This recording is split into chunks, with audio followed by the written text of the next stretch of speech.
самал алибоева як моҳ шуд писарашро надидааст. писараш азамат амонгелдиев мисли даҳҳо нафари дигар дар боздошт аст ва ӯро барои ширкат дар намоишҳои эътирозии моҳи январ дастгир карданд. адвокатҳо ба наздаш даромаданд. мо ҳанӯз ӯро надидаем. умедворам вазъ беҳтар мешавад. аз худо мехоҳам ки писарамро бори дигар ба оғӯш бигирам. нигаронии ин зан ва даҳҳо волидони дигар аз як сӯ агар вазъи норӯшани фарзандонашон дар боздошт бошад, тарси асосӣ аз бадрафториву эҳтимоли шиканҷа шудани онҳо мебошад. баъди танқидҳои зиёди фаъолон ахиран вазорати корҳои хориҷии Қазоқистон гуфт ҳама гуна ҳолатҳои эҳтимолии боздошти ғайриқонунӣ, шиканҷа ва бадрафторӣ бо боздоштшудаҳоро маҳкум мекунад.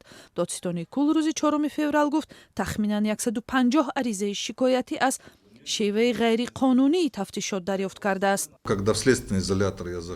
вақте ман ба назди зерҳимояам ба боздоштгоҳ медаромадам, одамони маҷрӯҳ ва дасту побастаро медидам. дар бадани баъзеҳо найчаҳои тиббӣ пайваст буд.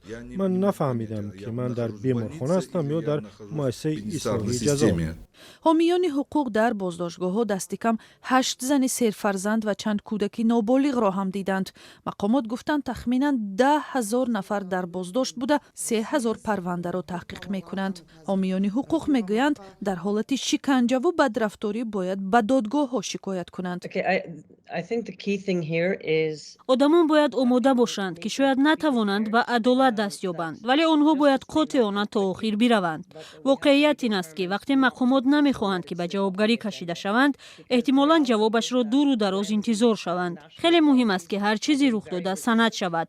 ҳар қадар тавонанд бештар шаҳодату далел ҷамъоварӣ кунанд. вақте дар кишвар тағйирот рух дод ва ё дар берун аз он ҳам ин далелҳо барои ба ҷавобгарӣ кашидани масъулон истифода шуда метавонанд. оғози сол эътирозҳо аз болоравии нархи маводи сӯхту ғизо ба эътирози зидди ҳукуматӣ ва беназмиҳо бадал шуд ва мақомот бо истифода аз силоҳ даст ба саркӯб заданд. мақомот марги 227 нафарро эътироф карданд, вале маълум нест ки то куҷо ин омор баёнгари воқеият аст.